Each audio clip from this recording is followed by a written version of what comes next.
Bonjour à tous et bienvenue sur les astuces de Margot. Il y a quelques mois avec Ecosia, qui est un moteur de recherche qui lutte contre la déforestation en plantant un arbre toutes les 45 recherches en moyenne dans le monde, je vous avais présenté 10 astuces zéro déchet. Spécial débutant.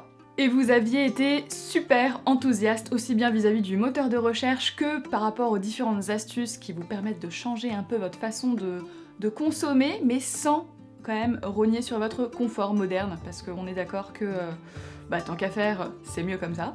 Aujourd'hui, je vais vous donner 8 nouvelles astuces zéro déchet, toujours pour les débutants. Mais avant ça, je tiens à vous montrer ce que j'ai vu de mes propres yeux sur les effets de la reforestation. Parce que franchement, je ne m'attendais pas à ça, et pourtant j'étais quand même assez briefée sur le sujet, et donc on est parti en Tanzanie, dans les montagnes Usambara.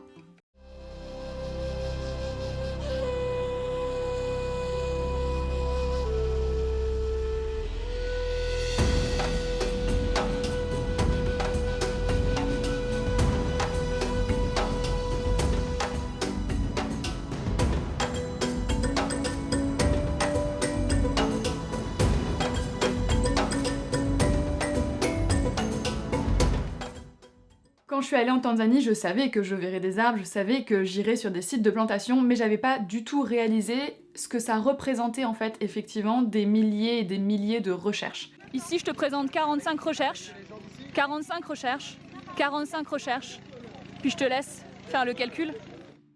Et donc on s'est retrouvés sur ces pépinières, dans les montagnes du Sambara, et c'était en fait un moment très émouvant parce que ce sont des millions de jeunes pousses d'arbres à perte de vue.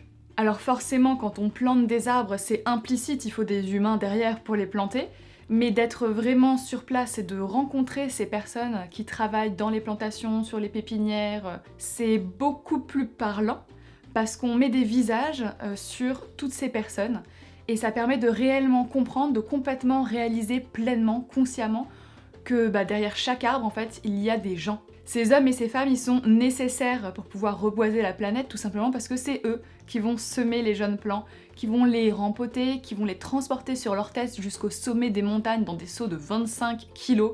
Et je peux vous dire que nous, on a gravi la même montagne sans les seaux de 25 kilos sur la tête et c'était déjà hyper compliqué et très fatigant. Et évidemment, ce sont aussi eux qui vont creuser les trous et planter ces jeunes arbres.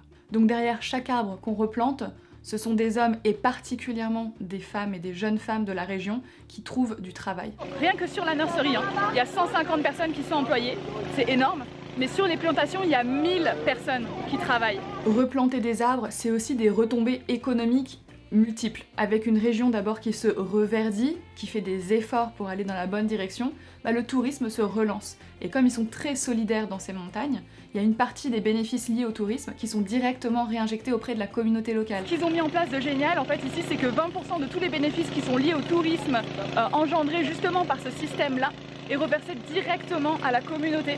Et pas en argent, mais vraiment en nature. Donc ce qu'ils vont faire, c'est qu'ils vont s'occuper de rénover les écoles ou même d'en construire, de faire des endroits pour avoir de l'eau potable, etc., etc., etc. Donc c'est là qu'on se rend compte à quel point 45 recherches sur Ecosia, c'est pas juste des arbres. Le point bénéfique, c'est que certains de ces arbres, qui sont parfois donnés gratuitement aux villageois, peuvent être des arbres fruitiers.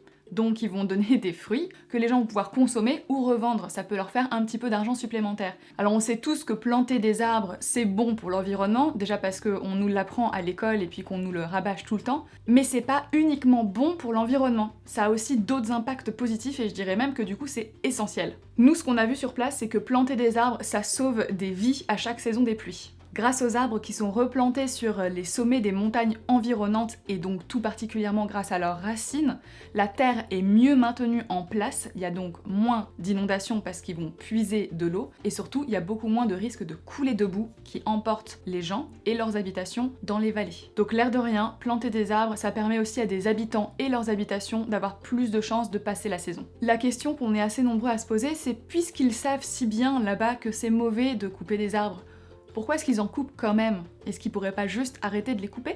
Alors cette question, elle est légitime d'un point de vue occidental, mais ce que l'on oublie, c'est qu'en fait, pour eux, couper des arbres, c'est essentiel. C'est forcément très simple de l'oublier quand chez nous, on a l'électricité, l'eau courante, et que nos habitations sont construites en dur. Ici, dans les montagnes du Sambara, la majorité des maisons sont construites en bois, parce qu'il n'y a pas les moyens de faire autrement. Les gens aussi cuisent leurs aliments, chauffent leur eau, et réchauffent leurs habitations au feu de bois. C'est tout simplement essentiel pour leur survie. Une chose que j'ai pas encore mentionnée, c'est qu'au niveau des essences d'arbres qu'ils ont choisies, il y a environ 80% d'essences qui sont endémiques, donc qui sont originaires de la région des montagnes Usambara, mais les 20% restants, ça va être d'autres essences, comme par exemple du pin espagnol, pour une raison très simple, c'est que les essences endémiques de la Tanzanie ne sont plus coupées aujourd'hui, ils essayent de les protéger au maximum pour éviter que les gens recoupent après qu'on ait reforesté, tout simplement. Et donc les essences qui ne sont pas originaires de Tanzanie, comme le pin espagnol, sont en fait choisies pour 1, pousser vite, et 2, être utilisées, donc être coupées, comme par exemple en bois de chauffage ou pour pouvoir cuisiner, voilà. On a fait un premier point sur les effets de la reforestation. À la fin de cette vidéo, je vous dirai exactement ce qu'on a réussi à faire ensemble depuis la dernière vidéo zéro déchet. Mais d'abord, voici comme promis mes 8 nouvelles astuces zéro déchet spéciales débutants. Et si tu veux en voir plus, va voir cette vidéo.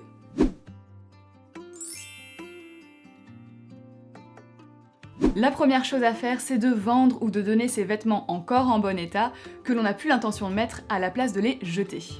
Non seulement ça va éviter le gaspillage, mais en plus de ça, ça va être utile à d'autres personnes et ça va leur donner une nouvelle vie. Et si jamais vous n'avez personne à qui les donner dans votre entourage proche, pensez aux associations. Là, ça va servir aux personnes qui en ont vraiment besoin. Alors forcément, tous les vêtements ne sont pas en état suffisant pour être donnés. Donc pour tous ceux qui sont abîmés, pensez à essayer de recycler les tissus. Certains sont vraiment très utiles pour le ménage par exemple, ou même tout simplement pour cirer des chaussures. Pensez-y et recyclez. Revendre, donner ou recycler ces anciens vêtements, c'est bien, mais ce qui serait mieux, ça serait d'éviter de trop en acheter également. Donc la prochaine fois que vous faites du shopping, posez-vous les bonnes questions. Est-ce que vous en avez vraiment besoin et pas envie? Est-ce que le tissu est de bonne qualité? Est-ce qu'il va tenir longtemps? Est-ce que ça va avec beaucoup d'autres pièces de votre garde-robe? Résultat, des économies, pas de gaspillage et la garantie d'avoir de multiples tenues avec peu d'éléments.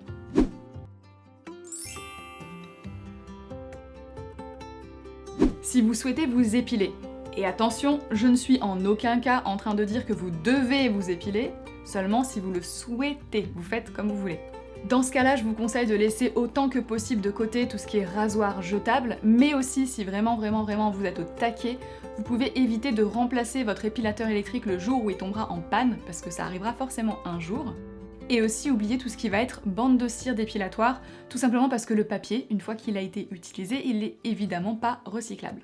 À la place, vous avez 3 autres options. La première, c'est de passer au rasoir de sûreté. Il faudra juste penser à recycler la lame quand vous la changez, faites attention à ne pas vous couper par contre, c'est extrêmement tranchant. La deuxième, c'est d'opter pour une épilation au sucre, et la dernière, si votre budget vous le permet, d'opter pour une option d'épilation plus permanente.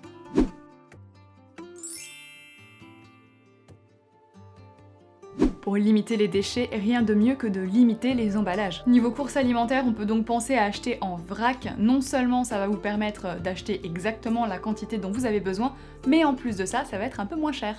Tu vas payer ni le design du paquet, ni les matières du paquet.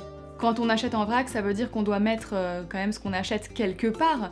Et donc au lieu d'utiliser tous les petits sacs en papier qui sont en libre service et qui vont quand même générer des déchets, pensez à utiliser des petits sacs en tissu qui sont extrêmement légers, et comme ça, vous avez juste à les récupérer à chaque fois que vous faites vos courses. Personnellement, j'en ai 3 types, des tout petits pour tout ce qui va être thé en vrac ou noix par exemple, des moyens pour tout ce qui va être coquillettes, riz, lentilles, et des très grands pour tout ce qui est fruits et légumes.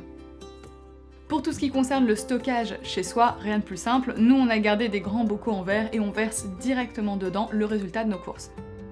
C'est hermétique et ça se conserve très bien.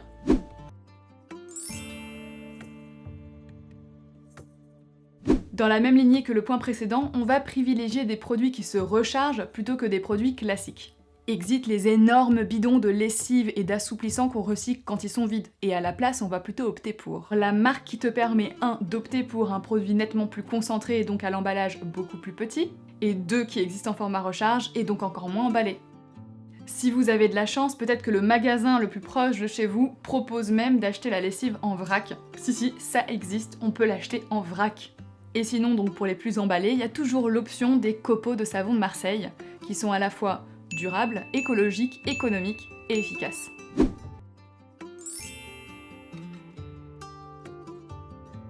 Pour les plus motivés, on peut aussi penser à fabriquer soi-même ces produits de ménage. Alors évidemment, parfois ils demandent un peu plus de temps de pause ou d'huile de coude, mais ils valent quand même le coup parce que ils ont l'avantage d'être simples à faire, peu coûteux, naturels, et surtout on sait exactement ce qu'il y a dedans. Par exemple, pour un spray nettoyant, il suffit de mélanger un petit peu de vinaigre blanc avec de l'eau distillée, on referme la bouteille et il est prêt.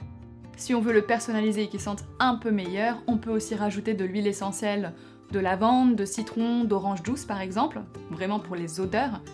Ou alors, si on veut le rendre plus désinfectant, on peut mettre de l'huile essentielle d'arbre à thé. Je vous en dis pas plus parce qu'en ligne vous trouverez des tonnes de recettes, du produit multi-usage jusqu'au produit débouche canalisation écologique.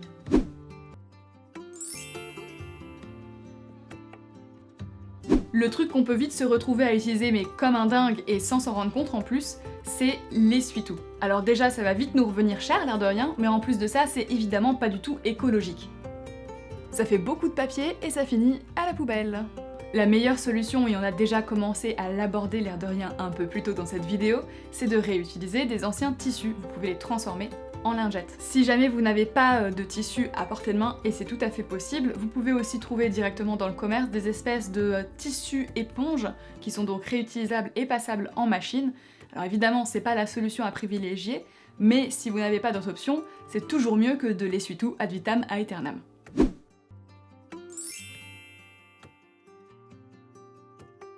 Un autre produit de consommation courante que l'on peut remplacer facilement quasiment toute l'année, c'est le mouchoir. Notre mouchoir jetable classique, déjà il arrive dans un emballage plastique ou alors dans une boîte en carton qui est plastifiée, donc évidemment tout ça c'est difficilement recyclable.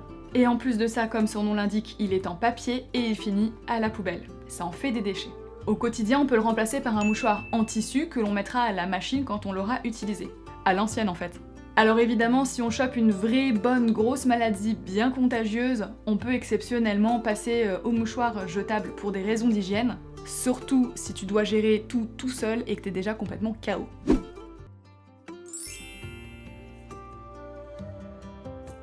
Il y a encore plein de choses à faire pour réduire son impact environnemental sans trop céder sur son confort moderne.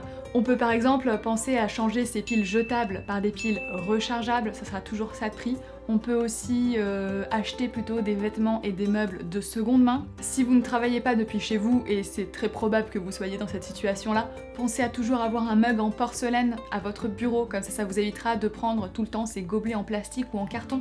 En parlant de plastique, vous pouvez changer vos tupperwares plastiques de très mauvaise qualité en plus de ça et qui sont pas très bonnes si jamais vous réchauffez directement vos aliments dedans, par des tupperwares en verre qui en plus seront plus durables. La dernière chose que je vous propose, et encore il y a plein d'autres solutions, c'est d'avoir toujours un set de couverts en métal sur vous que vous pourrez donc laver et réutiliser, plutôt que d'accepter ceux qui sont en plastique.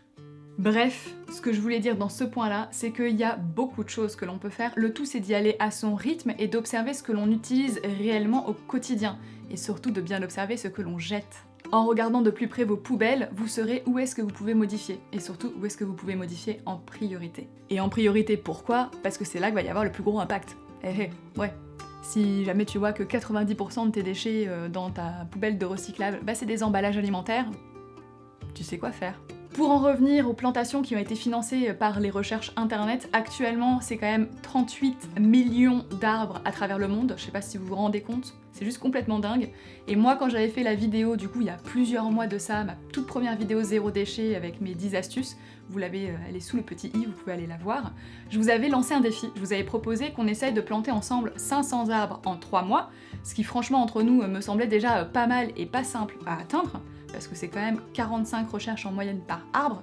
Ces 500 arbres, on avait 3 mois pour les faire, et vous les avez fait en 3 jours. Voilà, donc vous êtes vraiment complètement exceptionnel, vous êtes merveilleux, parce qu'au final, au bout de 3 mois, c'était pas 500, mais 10 000. Donc je suis vraiment... je pense que vous le voyez, je suis très très heureuse de voir ce qu'on a réussi à créer ensemble. Actuellement, au moment où cette vidéo est sortie, on en est à 18 000 arbres, tous ensemble.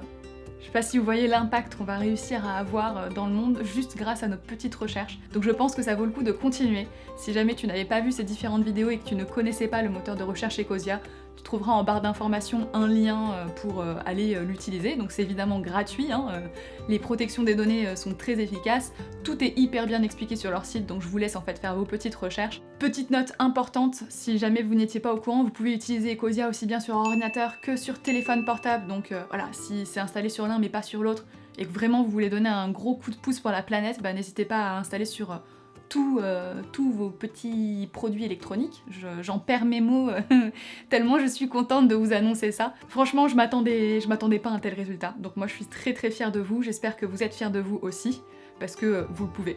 Cette vidéo est désormais terminée, si jamais elle vous a plu, n'hésitez pas à la partager pour relayer les différents messages et informations qui sont contenus à l'intérieur. Pensez à la liker. Si vous avez des questions ou d'autres astuces zéro déchet, n'hésitez pas à les laisser en commentaire, ça aidera toujours plein de gens. Et moi la première, hein, si jamais il y a des trucs auxquels j'ai jamais pensé, ça peut m'aider à faire des changements aussi dans mon quotidien. Si tu n'es pas encore abonné et que tu n'as pas activé la cloche, pense à le faire pour ne pas louper mes prochaines vidéos. Et moi je te dis à très bientôt dans une nouvelle vidéo, mais surtout, bonne recherche et plantation d'arbres. Et diminution de tes déchets. On sauve le monde quoi.